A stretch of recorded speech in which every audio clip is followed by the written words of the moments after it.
Hello and welcome to Let the Tech from Boast.AI, where we talk with some of the brilliant minds behind new and exciting tech initiatives to learn what it takes to tackle technological uncertainty and eventually change the world.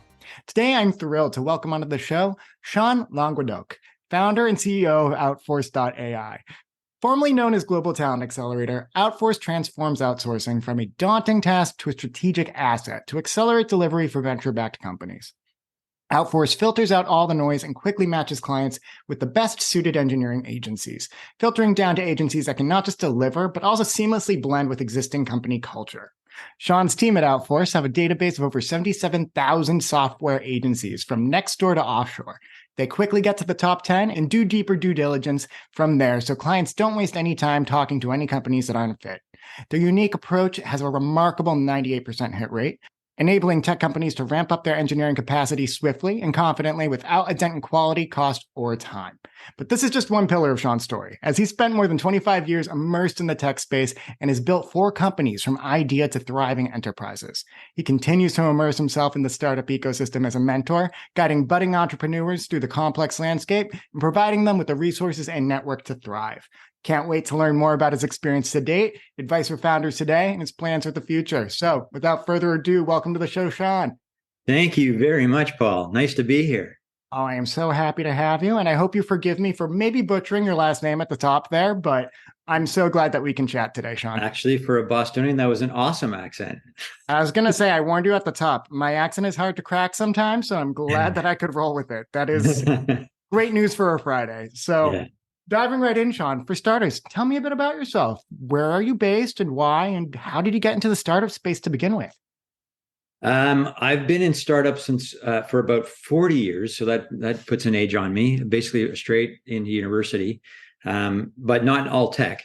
And I've been in a whole variety of industries. I really look at any business more from the business that needs a solution perspective, and then tech enable that solution, as opposed to build a tech and hopefully find a customer. And so some of them have not been tech companies. You talked about 4 thriving enterprises. They all thrived at one point.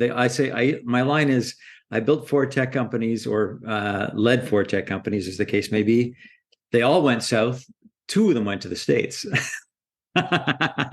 So that gives you a hint on the other. So I got a couple hits, couple misses. And this is the 5th. So yeah, that's where I'm at. And I'm in Quebec City in Canada. I lived out in BC and Vancouver, Whistler area for most of my adulthood, and moved to Quebec for love. Oh, lovely. I'm so happy to hear it. I am a big fan of Quebec. Again, as a native New Englander, it's probably the part of Canada I'm most familiar with. So happy to be speaking to somebody who knows a little bit about my turf, and I know a little bit about theirs. But diving into it too. Now, 4 startups before you got to Outforce. Outforce is in the outsourcing and just not traditionally staffing, but getting startups partnered with agencies that have the engineers that are the best fit for them. Now, How did you get into this industry? Was that kind of what you were working on at the previous companies that you had founded? Or is this a whole new kind of diving into this new venture without experience in the space necessarily to date? Yeah, as usual, it was without experience in the industry prior, but saw a problem. So in this case, if I want to go way back, I started in Calgary. I was brought in as an EIR, entrepreneur in residence, for a family office, and built a company there, basically Uber meets oil field trucking. And while I was doing that, I noticed Calgary had a fantastic ecosystem environment ripe for startups, but had no real startup community, mainly because the oil industry paid people so much. No one would want to eat craft dinner when they get paid 150 grand, right? So it sort of sucked a lot of the entrepreneurial engineers out of the market. And when the oil industry crashed, it was kind of left adrift. And I worked with a lot of people to try and rebuild that ecosystem into something that worked together. And during that time, your president changed to Trump, which had an adverse relationship with immigration.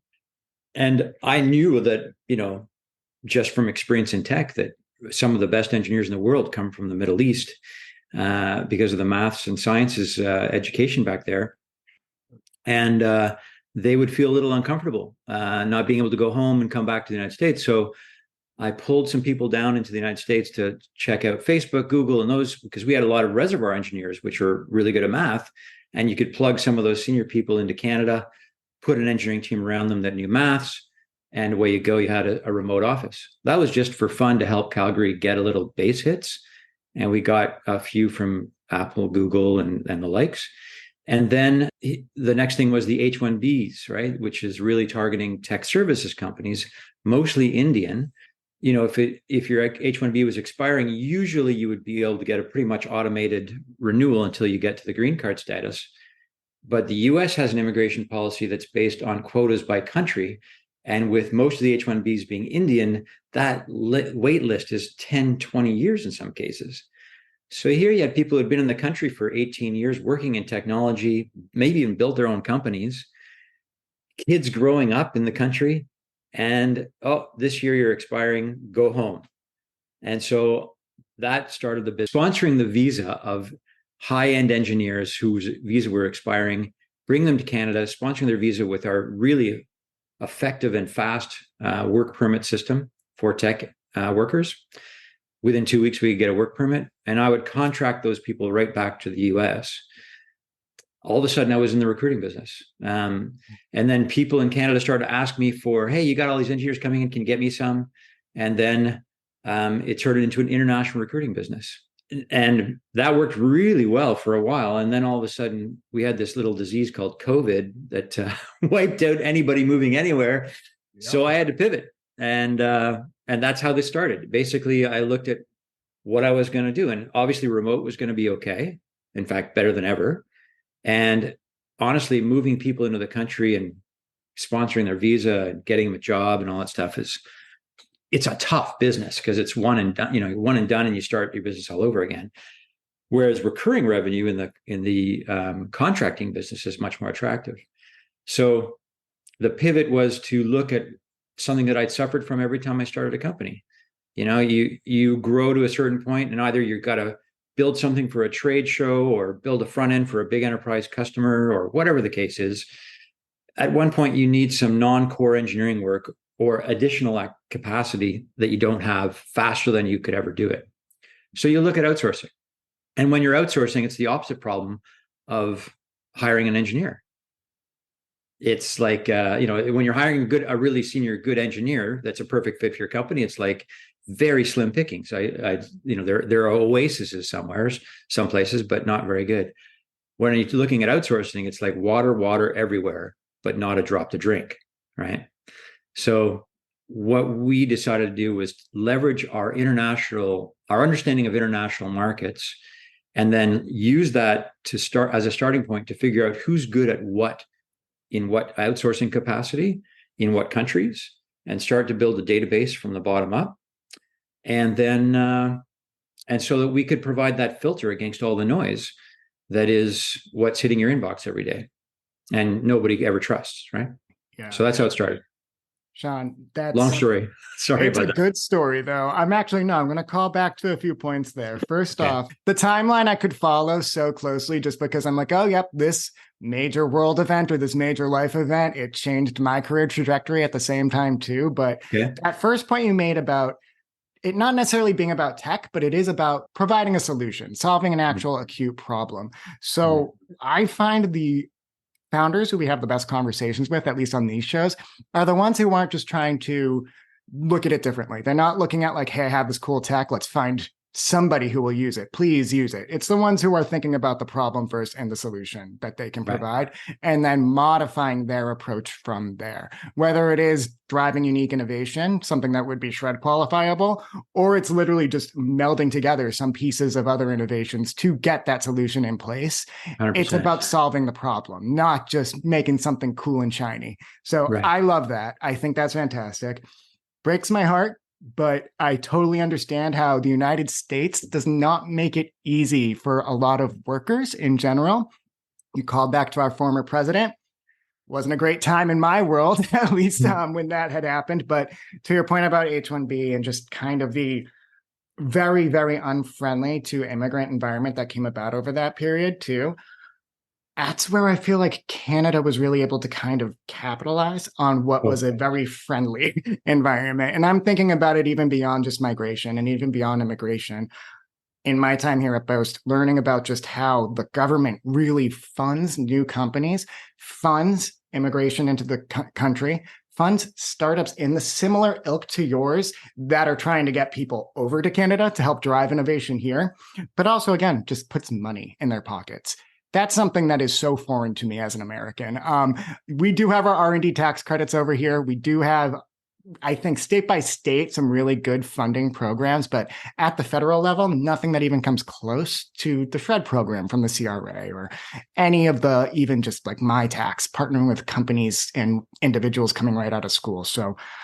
personally, I'm learning so much about Canada and it's been very impressive. And I love talking with founders again who have taken what's on offer here and made the most out of it. Yeah. I'd love to know, how has it been going? What are some of the bona fides, since we've gotten to kind of the end of your story of how Outforce came to be, but now that you guys are actually out here today, again, those 77,000 agencies, what's it looked like over the past year or so, and what are your plans going forward? Interesting question. Well, I can answer that from a variety of perspectives, and let me know if you want to switch gears on which perspective. But I guess from a market perspective, the biggest challenge for a company like ours is not sounding like a recruiter or a dev shop when you go out in outbound, because even an accountant is getting 10 emails a day and LinkedIn requests from dev shops. Add along AI and generated emails. My gosh, it's just insane. You can imagine what it's like when you're the CTO of a recently venture backed announcement. It's just like ambulance chasing. So I pity those guys, and that's exactly how I feel. That's why I want to do this, so that there are good companies out there really good at specifically one thing or two things. We extract that in our data, in our questioning of those companies, in our first level due diligence. Is not, we don't ask like, hey, can you do this, which is what most people do when they're asking an outsourced agency, can you do this? Of course they're going to say yes. So we ask, if I was to bring, I represent American and Canadian companies that are looking to outsource. If I brought you the perfect client, what business would it be in? That's a very different question. And they will immediately jump to what they have the most domain knowledge on. And domain knowledge is really critical for onboarding for anybody who's going to outsource, because you spend, table stakes is they've got good engineers, and hopefully they do. But if they don't know your business, you spend a lot of time teaching them the business logic and user experience, which can really slow down your onboarding and until they're ramped up. So that's stake one. And then stake two, obviously, is how deep is their bench in various tech stacks. So you can measure up if my client needs to expand from, say, 3 to 15, have they got enough bench strength that they can support it and not skip a beat? Or if they want to replace one engineer with another, because maybe on paper they were really good, in an interview they were kind of quiet, but you figure you give them a try, and they're just not vocally strong enough in a scrum to manage the culture of my company, then away we go. So that's learning number one, is how to make our own way through the noise. And it's really just been through referral more than anything else. We use a lot of VCs to access clients. And then, because it is all about trust, right? Because there's no trust in that marketplace, there's just too much noise. You got to go to who somebody's referred you to. The second is really interesting geographic patterns and what's happening, with the war in Ukraine, what the impact on that was, and pricing in markets, what the impact of the cutback in funding has happened on other markets. So, two things. The war basically wiped out 250,000 contractors on both sides of the border, right? Belarusian, Russian, Ukrainian. You can't do business with Russia or Belarusian anymore in Canada and the United States. And Ukrainians were, tucked down. Now, fortunately, a lot of them have relocated into other Eastern European markets and set up shop, or at least Western Ukraine. But we had a situation where there was literally a stand-up on video, and the building got hit. I mean, talk about bringing it home. how Yeah. traumatic that is for everybody, especially those people there. Fortunately, no one was killed, but broken limbs and just the trauma of that event for everybody who knew everybody else is pretty devastating. And similarly, as you know, as everyone's going on, Israel and Gaza. So that impact, by the way, really ramped up pricing in Eastern Europe because all the adjacent countries became super popular. Yep. Poland having already been there. And so people started to move a little bit further into the home cut hemisphere. It was sort of headed south. Mm-hmm. And so prices went up there. And then the market crashed for funding. And everybody started to look at how do I extend my runway but still have engineers? And they started to hire like crazy in Brazil and Argentina and the usual suspects. And that pricing has gone up a bit too. So that's kind of what I've seen. Again, it's really funny. Well, it's not funny at all, but it's really interesting to see how nothing that's happening on the other side of the globe isn't going to come back around to home. Even if you're thinking, and I think, sure, you think about your teams at your own company too. And like, I'm talking to folks in Canada daily, but also on the other side of the globe. And it's very easy to get complacent when you're sitting in that position. But hearing a story like you just shared, that really drives home how important that cultural fit is too, because I don't really notice that. Again, like Elena on our team, other side of the globe, I talk to her very regularly. I consider her like my neighbor, or like she's a desk mate at this point. Right. And I think it would be very difficult if we just went for somebody in that realm who just wasn't necessarily a cultural fit, but they did check some boxes.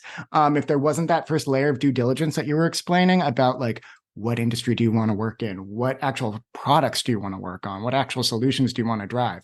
So I think that really hits home on kind of the differentiators that Outforce.AI has compared to, like you had said, your standard recruiters who are going to be spamming, more or less, for lack of a better word, those CFOs and CTOs getting into their inboxes. Now, I had said in the previous kind of chat, it's not always about the shiny tech, and it's not always about the like deep innovation if you're just getting to the heart of the problem.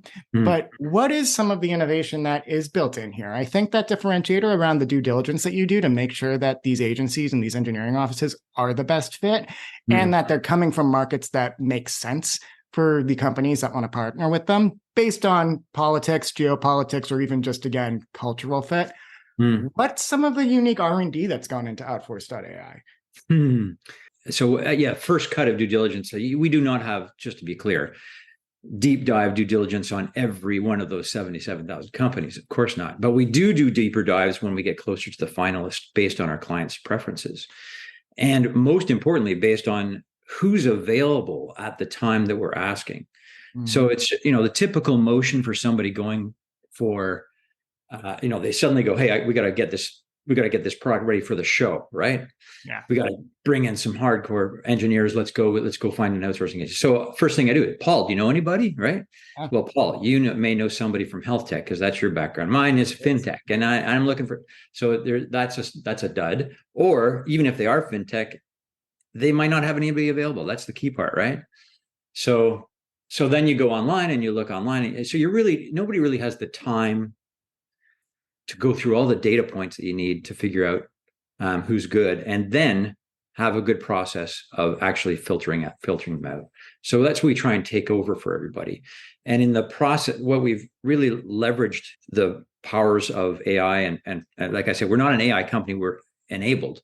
The ability to send out as many requests as possible based on the first cut criteria to as many of the agencies that on paper make sense. And then really to figure out who in their organization is available that week or in the next 2 weeks to do this job. And then assessing those and really almost commoditizing those resumes into a numeric account. So we give them basically a Moneyball report. And, whenever you're doing this, you're not really looking, if you're looking for just one person, you may as well just go, Upwork or something like that. But if you're looking for a team, we're B2B, and then we figure out who's got the best teams available at the time. And so that is really a mix of who's on that team and what their skills are. And obviously communication skills are key. But even more important, how that company works culturally with its engineers and how they mix with your culture as engineers, right?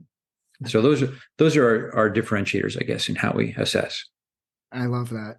Now, you had mentioned earlier too that you do partner with VCs in the community and Mhm. probably folks across industries. Could you talk to me a little bit about how you maybe scope out partners that would be the best fit for Outforce.AI, or just how you even work with customers to make sure that you're partnering them with the right partners for their needs? It goes a little bit into, I think, that qualifying that you were discussing in that last response, but especially with the VC community, I think our listeners would be interested in knowing just what those relationships look like and how you navigate them. Yeah, a good question. Great question.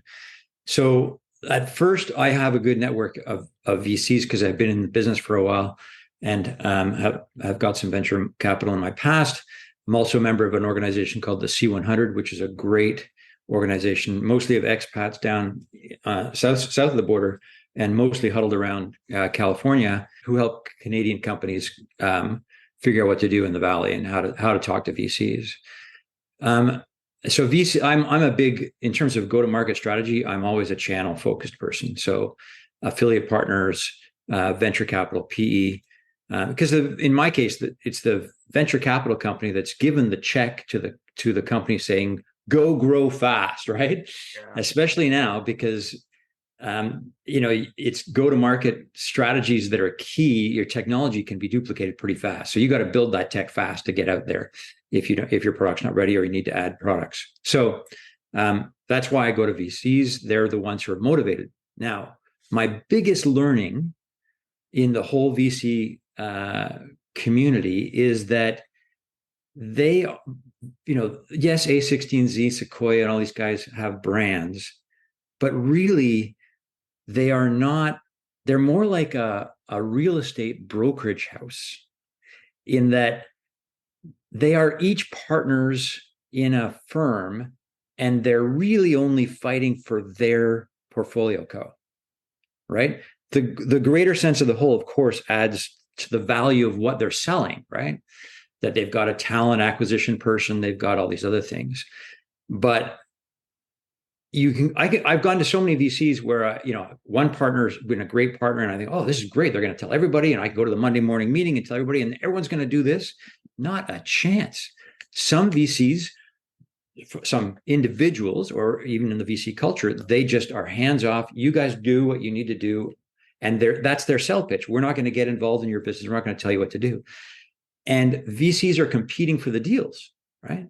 So, notwithstanding, everybody in the as an entrepreneur thinks that you're pitching to a VC. The partner then has to pitch against his partners for use of that fund, right? So they're pitching you in their own meetings and maybe getting rejected by the rest of the partners. So it's a real seesaw between selling and buying. And as a result, some VCs advocate that I'm not going to get in your way. I'm just going to give you money and connect you to whatever you want. More importantly, if you're in my fund and you're one of my portfolio companies, I'm not going to tell you anything unless I guarantee it's going to work. So they are hugely risk averse in making recommendations unless it's been proven multiple points within the firm, within the portfolio companies of the VC itself.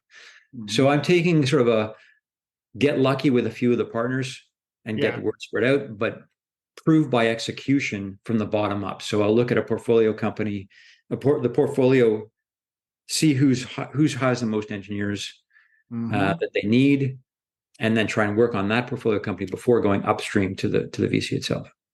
And that's been successful. Sean, I feel like something clicked when you said view them as a brokerage. That really probably should have clicked a long time ago for me, but I think that's such a great point and something that maybe founders themselves aren't thinking about when they're trying to partner with that brand, like you were saying. Like, right, there's the big ones, there's the huge established ones, but even I think that is advice that you should consider when you're looking at accelerators, when you're looking at incubators, the individuals who you're going to be partnering with who will really kind of get in there and fight for you on your behalf. Yeah. It's about those individuals. It's about those partnerships. And it's about just, again, having that understanding of your network too. Like, where are you going to reach out to get value for someone in this industry, or somebody with this goal, or somebody with this timeline for the project that they need to get off the ground? So that's really, really interesting. And thank you for bringing up that point, Sean. I know we're coming up on time, but I'd love to ask, what are some parting words or advice you'd love to share with founders who are looking to start up today in 2024 with all the market headwinds that we hear about daily when we're reading our headlines? What is your advice as a founder who's been through it? Well, number one is that the headwinds are starting to get a little bit softer. Things are starting to move in the valley, which will have a ripple effect eventually. Number two is it's great that we're back to business fundamentals. A path towards profitability makes tons of sense as opposed to growth at any cost. WeWork is a great example of how that can happen, even to the biggest companies. But most going back to the VCs, look at who in the partnership has personally invested, who is managing that portfolio that is most likely to want to invest in you. It's not going to be one that is the same in your business, but has a complementary that might be a nice clamp in to the rest of his or her portfolio. And number four is really, if you are looking at outsourcing, you should do it with caution. And if you are, and I don't, whether you use our service or not, I have a playbook that I would love to share with your audience. Yes. Which, if you have show notes, I'll put it in the show notes. But it's also on our website, outforce.ai, where it is the exact playbook. I would rather everybody be successful than to have to use our service to go be successful. I mean, there's still a lot of heavy lifting to do in that process, but it's all the secret questions to ask, all the the things to look out for in interviewing, how to interview these outsourcing agencies to get rid of the BS and avoid the mistakes that a lot of people make. So I'm happy to give that. People say I should sell it. It's too important. It has to go out for free. And there you go. Absolutely, Sean. I will make sure that is in the show notes, and I'll just repeat it again, folks. Outforce.ai. Again, check the show notes for that playbook. I think that's going to be invaluable. Sean, everything you shared here has been invaluable. I cannot thank you enough for hopping on the show today. And listeners, again, visit outforce.ai and stay tuned for more interviews with founders.